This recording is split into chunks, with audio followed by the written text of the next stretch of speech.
Have you ever heard people talk about a gut feeling? People say, my gut is telling me, I got this funny feeling about, my intuition says something isn't right.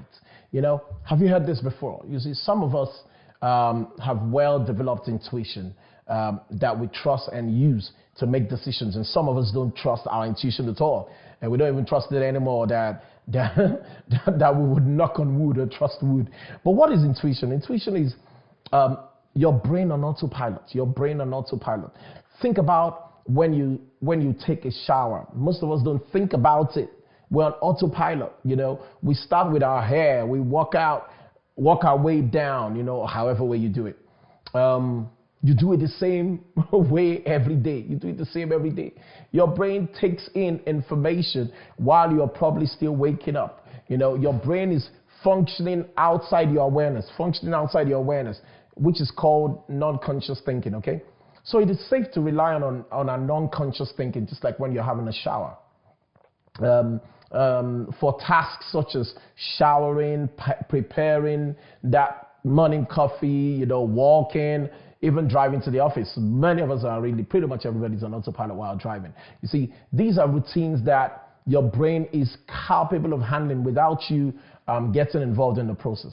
But your brain is also functioning in this capacity through complex processes that you think you are fully aware of.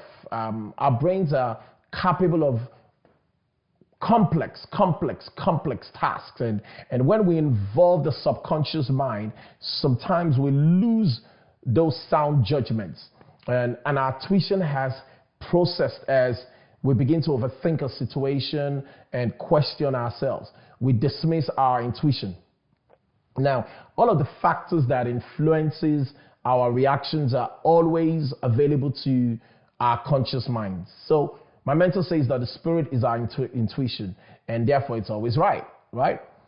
In my own experiences, I found that before I understood this concept, I questioned flat out. I ignored my intuition and made some pretty bad decisions. And when I accepted these thoughts, I found that my intuition has always been spot on. Always. So many people believe that God speaks to us through our intuition, and yet we still ignore all the signs and overthink something to disaster. See, test your intuition for the next 30 days. Let's practice this thing. I want you to keep a journal of when you get this funny feeling and write down the circumstances and then the outcome. Be sure to get back after a month and then review whether or not you followed your intuition and how accurate was your intuition. It may just surprise you.